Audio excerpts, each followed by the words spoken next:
Hello, everybody. This is some guidelines to create a post about a photo description. Okay.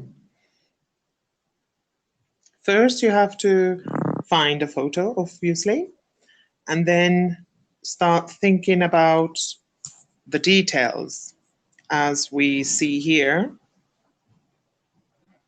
Okay, the where, the who, the what, the whether, and remember to use the present simple or continuous, present continuous, or even the past simple. Right, if you want to get extra points, then you could use different linking words, and such as and, but, so, because, first, then, later, finally, to begin, and structure your sentences in an organized way. However, remember that if you want to use after, you need to use a noun or a verb in the ing form, or simply the word after, the expression after that. I will also look out for adjectives, adverbs, or expressions of frequency. Remember the word order for these two.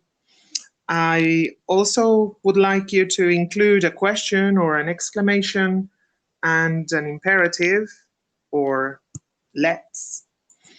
And finally, remember the possessive adjectives too. And other items such as time, family, jobs, things, and anything else that you can think of.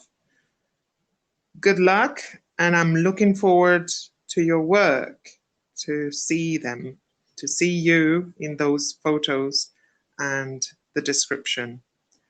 Thank you for your attention.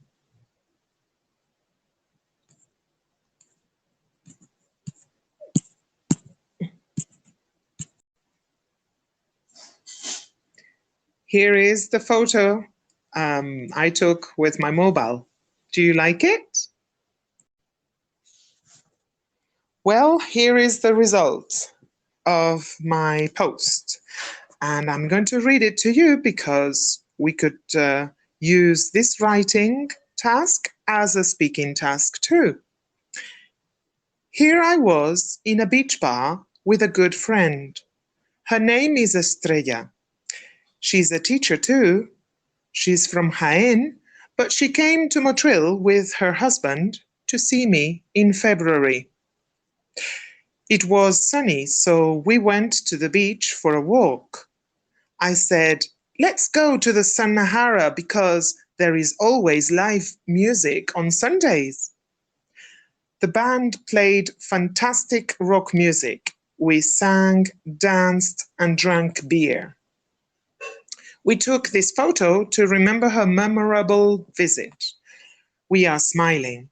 You can see that we had great fun. Do you know this place? Oops, I just realized I made a mistake in fantastic rock music.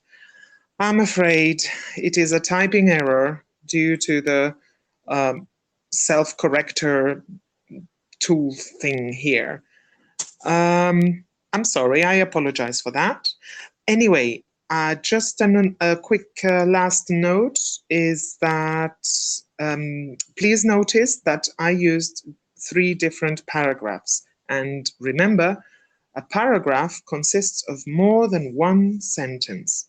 All right, so avoid the so-called orphan paragraphs when you write. By the way, this is the reading out loud of the writing works also as a good pronunciation practice.